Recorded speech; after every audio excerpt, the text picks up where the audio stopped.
बऱ्याच जुन्या काळातली गोष्ट आहे।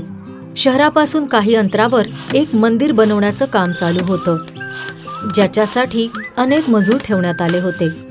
सर्वच मजुरांना दुपारच्या जेवणासाठी शहरात जावं लागायचं। ह्यासाठी दुपारच्या वेळी एका तासासाठी तिथे कुठलंच काम होत नव्हतं। एक दिवस जेवणाची वेळ झाली म्हणून सगळे मजूर काम सोडून निघून गेले। तेव्हाच तिथे माकडांचं एक टोळकं उड्या मारत मारत आलं। एक मोठं लाकूड अर्धवट चिरलेलं राहिलं होतं। अर्धवट चिरलेल्या लाकडामध्ये मजूर लाकडाची खुंटी अडकून निघून गेले। असं केल्याने परत करवत घुसवताना सोपं जात असतं। त्यांच्यात एक बदमाश माकडही होतं, जे कारणाशिवाय वस्तूंना हातही लावत असे। खोड्या काढत राहण्याची त्याला सवयच होती। इथे पडलेल्या वस्तूंना कुणीही हात लावायचा नाही। सगळी माकडं झाडांच्या दिशेने गेली, पण ते खोडकर माकड सर्वांची नजर चुकून मागेच राहिलं आणि लागलं वात्रटपणा करायला। त्याची नजर अर्धवट चिरलेल्या लाकडावर पडली। बस ते त्याच्यातच गुंतून पडलं आणि मध्ये खोचलेल्या खुंटीकडे बघायला लागलं। हे खुंटी जर लाकडाच्या मधून काढली गेली तर काय होईल? आता ते खुंटीला पकडून ती बाहेर काढण्याची जोरात प्रयत्न करू लागलं। माकड खूप जोर लावून खुंटी हलवण्याचा प्रयत्न करू लागलं।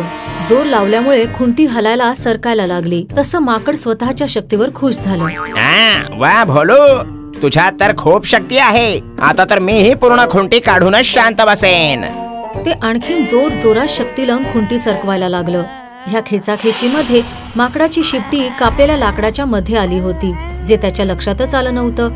त्याने आवेशामध्ये सर्व शक्तीनिशी खुंटी खेचली।